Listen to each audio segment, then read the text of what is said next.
ناظرین، پروگرام دعا کیجئے کے ساتھ آپ کی خدمت میں حاضر ہیں۔ آج ہم انشاءاللہ بیماری سے شفا کی دعائیں آپ کے ساتھ شیئر کریں گے۔ صحت اور بیماری انسانی زندگی کے ساتھ ساتھ ہیں۔ انسان کی زندگی کے کوئی بھی 2 دن ایک جیسے نہیں ہوتے۔ آج اگر انسان خوش ہے تو کل اداس ہوگا، اگر آج وہ اپنے جسم میں قوت محسوس کر رہا ہے تو کل بیمار ہو سکتا ہے۔ انسان کے اوپر دن میں بھی کئی بار مختلف طرح کی کیفیات گزرتی ہیں۔ کبھی انسان روحانی طور پر، جذباتی طور پر بیمار ہوتا ہے اور کبھی انسان جسمانی طور پر بیمار ہو جاتا ہے۔ بیماری کی کیفیت صحت کی کیفیت سے مختلف ہوتی ہے اور ہر انسان اس کو محسوس کر سکتا ہے۔ ایسی صورت میں انسان کو دوا کے ساتھ ساتھ اللہ سبحانہ وتعالیٰ کی طرف رجوع کرنا چاہیے اور اپنے لیے خوب خوب دعائیں کرنی چاہیے۔ بعض اوقات بیمار خود اپنے لیے دعا نہیں کر سکتا تو بیمار کی عیادت کرنے والے اور بیمار کو دیکھنے والے، اس کے دوست، رشتہ دار، عزیز، اقربا اور ایون ہسپتال کا عملہ مریض کے لیے ایسی دعائیں پڑھ سکتا ہے جو اس کے لیے شفا یابی کا ذریعہ ہو سکتی ہیں۔ تو بات یہ ہے کہ انسان ہر حال میں اپنے رب کا محتاج ہے اور اسے اپنی ہر ضرورت کے لیے اپنے رب کی طرف رجوع کرنا چاہیے، اور خصوصاً قبولیت کے مواقع پر۔ رات کا پچھلا پہر اس کے لیے بہت مناسب ہے، جب اللہ سبحانہ و تعالی بندوں کو پکارتے ہیں کہ ہے کوئی جو مجھ سے دعا کرے تو میں اس کی دعا قبول کر لوں، ہے کوئی جو مجھ سے سوال کرے تو میں اس کو جواب دوں، ہے کوئی جو مجھ سے استغفار کرے تو میں اس کو بخش دوں۔ تو جب انسان بیمار ہو اور خصوصاً اگر ایسی بیماری کا شکار ہو کہ جس میں بظاہر شفا کی کوئی امید نہ ہو، تو اسے اور بھی زیادہ خشوع و خضوع کے ساتھ اور ایسے اوقات میں اللہ تعالیٰ کی طرف رجوع کرنا چاہیے کہ جلد از جلد صحت یابی ہو سکے۔ اور اس سلسلے میں کبھی بھی انسان کو اللہ تعالیٰ سے مایوس نہیں ہونا چاہیے۔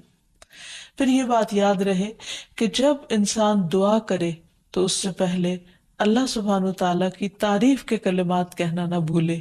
تو آئیے آج ہم آپ کو دعا کرنے سے پہلے کچھ نئے کلمات بتائیں گے جو اللہ سبحانہ و تعالیٰ کی حمد و ثنا پر مبنی ہے۔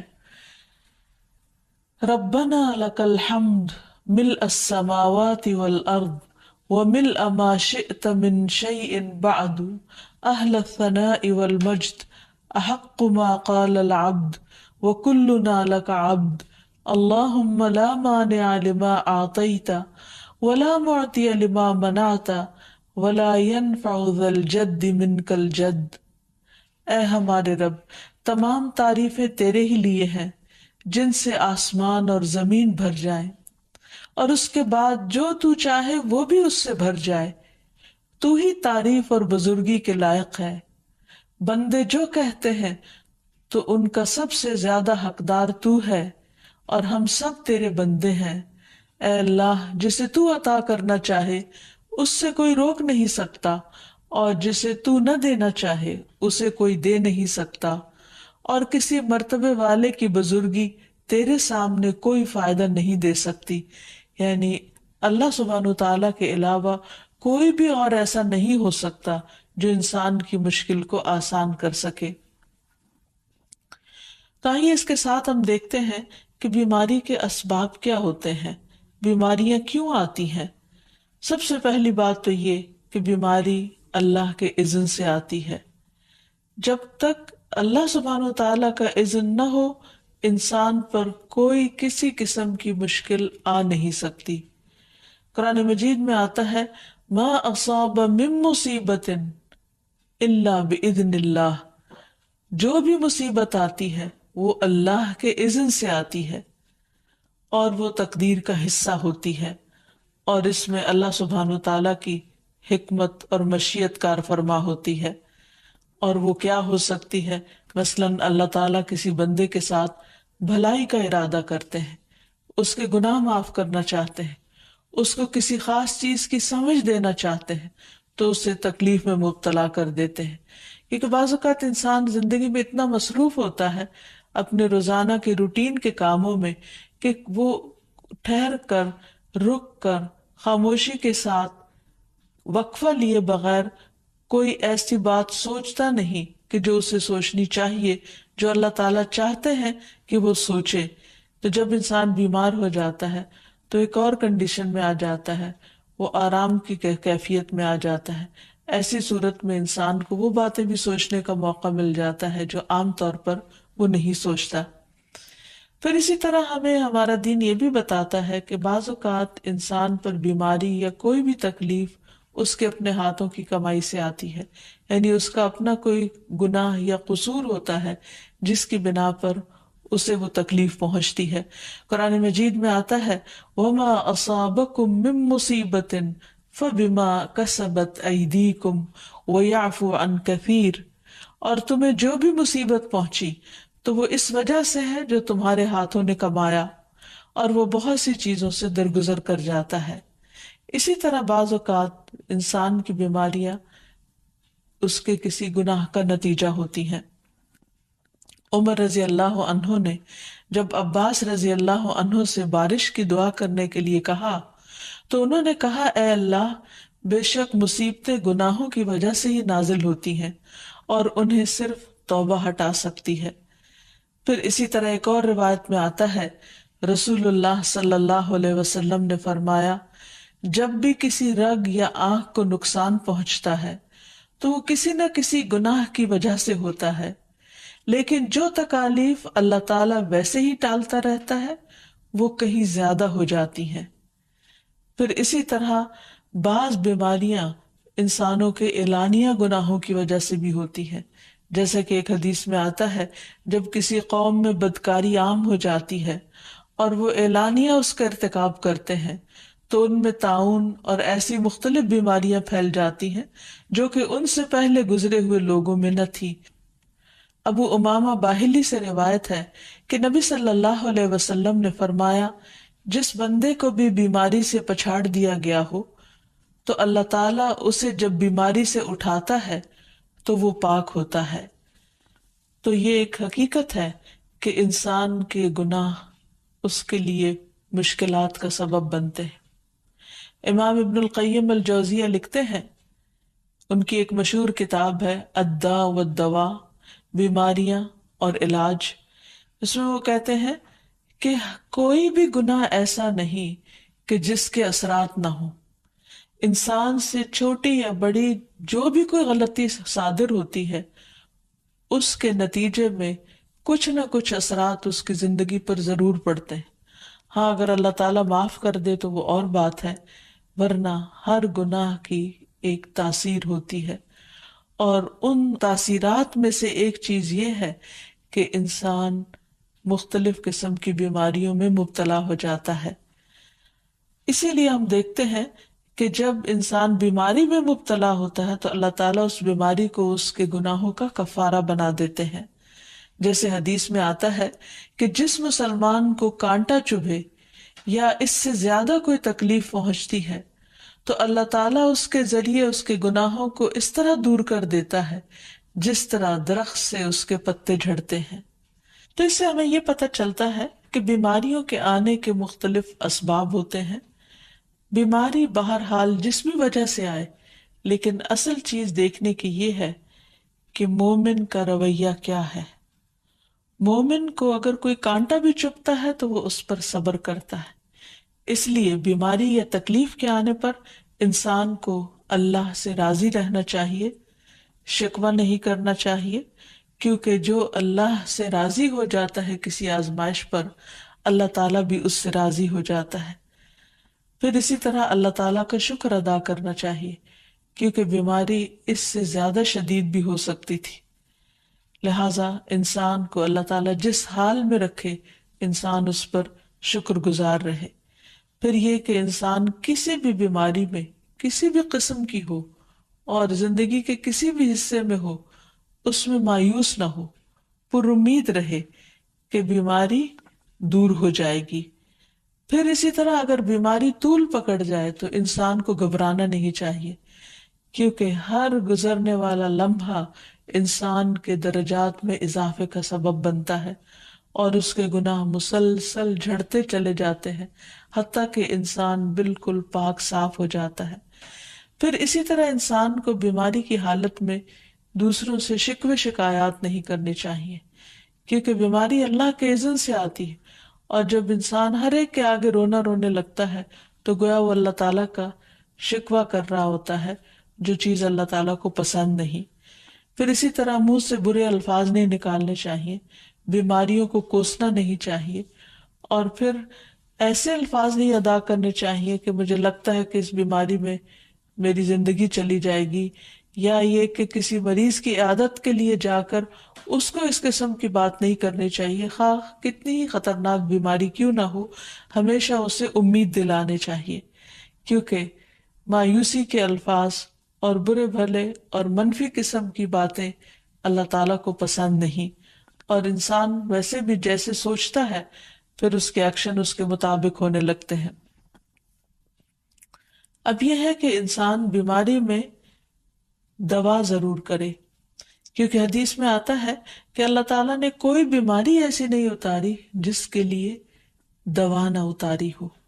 ہاں، جسے معلوم ہو اسے معلوم ہوتا ہے، اور جسے نہیں معلوم ہوتا اسے نہیں معلوم ہوتا۔ بعض اوقات اللہ تعالیٰ ڈاکٹر کے دل میں ڈال دیتا ہے اور اس کا علاج اس کو سمجھ میں آ جاتا ہے، اور بعض اوقات وہ بیماری لا علاج ہوتی ہے، حالانکہ اس کا علاج موجود ہوتا ہے مگر کسی کو بھی علاج سمجھ میں نہیں آتا۔ بہرحال نوعیت کچھ بھی ہو تو علاج ضرور کراتے رہنا چاہیے، اور کبھی مایوس نہیں ہونا چاہیے کہ اس بیماری کا علاج ہو نہیں سکتا۔ نہیں، ایک کے بعد ایک کوشش انسان کرتا رہے، اور جب اللہ کا اذن ہوگا بیماری دور ہو جائے گی۔ اور اس کے ساتھ ساتھ انسان یہ بھی یقین رکھے کہ شفا اللہ کے ہاتھ میں ہے، کسی ڈاکٹر کے ہاتھ میں نہیں، کسی انسان کے ہاتھ میں نہیں، کیونکہ جب تک اللہ کا اذن نہ ہو شفا نہیں ہو سکتی، خواہ کوئی کتنا بھی بڑا ڈاکٹر کیوں نہ ہو۔ اسی لیے نبی صلی اللہ علیہ وسلم کی دعاؤں کے آخر میں آتا ہے کہ لا شفا الا شفاؤک، کوئی شفا نہیں مگر تیری ہی شفا، یعنی جو اللہ سبحانہ وتعالی اپنے بندے کو شفا عطا کرے۔ پھر اسی طرح یہ ہے کہ حضرت ابراہیم علیہ السلام نے اللہ سبحانہ وتعالی کے بارے میں فرمایا تھا کہ وَإِذَا مَرِضْتُ فَهُوَ يَشْفِينِ، کہ جب میں بیمار ہوتا ہوں تو وہی مجھے شفا دیتا ہے، یعنی اللہ تعالیٰ ہی اس بیماری کو دور کرتا ہے۔ اسی طرح ایک اور روایت سے بھی پتہ چلتا ہے کہ شفا دراصل اللہ سبحانہ وتعالیٰ کے ہاتھ میں ہے۔ حضرت عائشہ سے مروی ہے کہ رسول اللہ صلی اللہ علیہ وسلم دم کیا کرتے تھے اور یہ دعا پڑھتے تھے، امسح البأس رب الناس بیدک الشفاء لا یکشف الکرب الا انت، اے لوگوں کے رب تکلیف کو دور کر دے، تیرے ہی ہاتھ میں شفا ہے، تیرے سوا اس کو دور کرنے والا اور کوئی بھی نہیں۔ پھر اسی طرح انسان جب کسی بیمار کی عیادت کے لیے جائے تو اس پر بھی دعا پڑھے اور اس کے لیے دعا کرے۔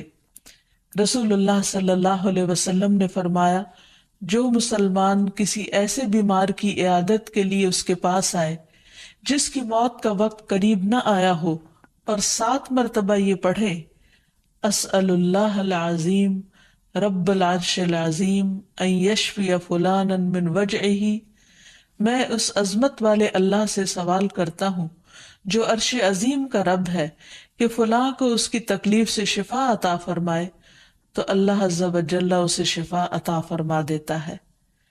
اور پھر ہم دیکھتے ہیں کہ تمام انبیاء اپنی بیماریوں میں، تکلیفوں میں اللہ تعالیٰ کو پکارتے تھے، جیسے کہ ایوب علیہ السلام کی دعا قرآن مجید میں آتی ہے۔ ایوب جب اس نے اپنے رب کو پکارا کہ بے شک مجھے تکلیف پہنچی ہے اور تو رحم کرنے والوں میں سب سے زیادہ رحم کرنے والا ہے، تو ہم نے اس کی دعا قبول کر لی، پس اسے جو بھی تکلیف تھی اسے دور کر دیا، اور اسے اس کے گھر والے اور ان کے ساتھ ان کی مثل اور عطا کر دیے اپنے پاس سے رحمت کے لیے، اور ان لوگوں کی یاد دہانی کے لیے جو عبادت کرنے والے ہیں۔ اسی طرح رسول اللہ صلی اللہ علیہ وسلم نے ایک اور موقع پر ایک صحابی عثمان بن ابی آس الثقفی کو ایک دعا سکھائی۔ جب وہ نبی صلی اللہ علیہ وسلم کے پاس حاضر ہوئے، وہ کہتے ہیں مجھے اتنی تکلیف تھی کہ قریب تھا کہ وہ مجھے ہلاک کر دیتی، تو نبی صلی اللہ علیہ وسلم نے مجھے فرمایا اس درد کی جگہ پر اپنا دایاں ہاتھ رکھو اور 7 مرتبہ کہو بسم اللہ اعوذ بعزت اللہ وقدرتہ من شر ما اجد واحاذر۔ اللہ کے نام کے ساتھ میں پناہ مانگتا ہوں اللہ کی عزت کی اور اس کی قدرت کی اس شر سے جو میں محسوس کرتا ہوں، یعنی اس تکلیف سے بچنے کے لیے جو مجھے محسوس ہو رہی ہے اور جس سے میں خوف محسوس کرتا ہوں۔ عثمان کہتے ہیں کہ جب میں نے یہ پڑھا تو اللہ سبحانہ وتعالیٰ نے مجھے شفا عطا کر دی۔ پھر اسی طرح ہر بیماری سے شفا کی دعا نبی صلی اللہ علیہ وسلم نے سکھائی۔ عبداللہ بن عباس سے مروی ہے کہ نبی اکرم صلی اللہ علیہ وسلم نے فرمایا جب کوئی شخص کسی ایسے مریض کی عیادت کرے جس کی موت کا وقت ابھی قریب نہ آیا ہو اور اس کے پاس 7 مرتبہ یہ دعا پڑھے اسأل اللہ العظیم رب العرش العظیم ان یشفیک، میں عظمت والے اللہ جو عرش عظیم کا رب ہے اس سے دعا کرتا ہوں کہ وہ تمہیں شفا عطا کرے، تو اللہ تعالیٰ اسے اس مرض سے شفا عطا کر دے گا۔ پھر اسی طرح نبی صلی اللہ علیہ وسلم اگر کسی کو کوئی پھوڑا بنسی ہوتی تو اپنے لعاب دہن کے ساتھ زمین کی مٹی تھوڑی سی لے کر اس درد تکلیف والی جگہ پر لگاتے تو اس سے بھی شفا ہوتی۔ حضرت عائشہ کہتی ہیں کہ جب کسی انسان کے عضو میں کوئی تکلیف ہوتی، پھوڑا یا زخم ہوتا، تو نبی صلی اللہ علیہ وسلم اپنی انگلی اس طرح رکھتے، اور سفیان جو راوی ہیں انہوں نے اپنی شہادت کی انگلی زمین پر رکھی، پھر اسے اٹھا کر فرمایا بسم اللہ تربت اردنا بریقت بعدنا لیشفى به سقیمنا باذن ربنا۔ اللہ کے نام کے ساتھ ہماری زمین کی مٹی ہمارے رب کے حکم سے ہم میں سے بعض کے تھوک کے ساتھ ہمارے بیمار کو شفا دی جائے۔ یعنی لعاب دہن کا اپنا ایک اثر ہوتا ہے، اور لعاب دہن جو ہے ایک طرح سے دوا کا کام کرتا ہے، اور اللہ کا نام لے کر جب لعاب دہن لگایا جائے تو شفا ہوتی ہے۔ جیسے کہ ایک اور موقع پر نبی صلی اللہ علیہ وسلم نے ایک جلے ہوئے مریض کے اوپر یہی دعا پڑھ کر لعاب دہن لگایا تو اللہ تعالیٰ نے اس مریض کو شفا یاب کر دیا، اور وہ دعا تھی اذہب البأس رب الناس واشف انت الشافی لا شفاء الا شفاؤک شفاء لا یغادر سقما۔ پھر اسی طرح ایک موقع پر ایک قبیلے کے سردار کو جب بچھو نے کاٹ لیا اور اس کے جسم میں زہر پھیل گیا تو ایک صحابی نے سورۃ الفاتحہ پڑھ کر اس پر دم کیا تو اس سے اس کو شفا ہو گئی۔ اور یہ بات جب نبی صلی اللہ علیہ وسلم کو بتائی گئی تو آپ اس پر خوش ہوئے۔ اور سورۃ فاتحہ سب لوگوں کو آتی ہے، اسی لیے اس کا نام سورۃ الشفا بھی ہے، کیونکہ یہ بیماری میں بطور علاج پڑھی جاتی ہے مریض پر۔ مریض خود بھی پڑھ سکتا ہے اور اس کے اٹینڈنٹس بھی اس پر پڑھ سکتے ہیں۔ حضرت علی رضی اللہ تعالیٰ عنہ کہتے ہیں کہ نبی صلی اللہ علیہ وسلم کو بچھو نے ڈس لیا اور آپ نماز پڑھ رہے تھے۔ جب آپ نماز سے فارغ ہوئے تو آپ نے فرمایا اللہ تعالیٰ بچھو پر لعنت کرے، یہ نہ نمازی کو چھوڑتا ہے نہ کسی اور کو۔ پھر آپ نے پانی اور نمک منگوایا، آپ اس پر ملتے جا رہے تھے اور یہ صورتیں پڑھ رہے تھے قل یا ایھا الکافرون وقل اعوذ برب الفلق اور قل اعوذ برب الناس۔ تو یہ بھی ایسے مواقع پر پڑھی جا سکتی ہیں۔ پھر اسی طرح یہ ہے کہ اگر کسی بھی دوا یا دعا سے مریض صحت یاب نہ ہو رہا ہو، اس کی تکلیف کم نہ ہو رہی ہو، تو بھی موت نہیں مانگنی چاہیے، کیونکہ مومن کے لیے زندگی ایک بہت بڑی نعمت ہے۔ وہ جس بھی حال میں گزرے، بہرحال وہ اسے آخرت کمانے کا ذریعہ بنا سکتا ہے۔ یعنی اگر وہ تکلیف میں اس کی زندگی گزر رہی ہے اور اس پر وہ صبر کر رہا ہے اور اللہ کو یاد کر رہا ہے تو اس کے بے پناہ درجات بلند ہونے کا ذریعہ ہے۔ یعنی یہ بیماری اس کے لیے بلندی درجات کا ذریعہ بن جاتی ہے، اس لیے کبھی بھی موت نہیں مانگنی چاہیے۔ ہاں اگر تکلیف حد سے بڑھ جائے تو انسان یہ دعا مانگ سکتا ہے، اللہم احینی ما کانت الحیات خیرا لی وتوفنی اذا کانت الوفات خیرا لی۔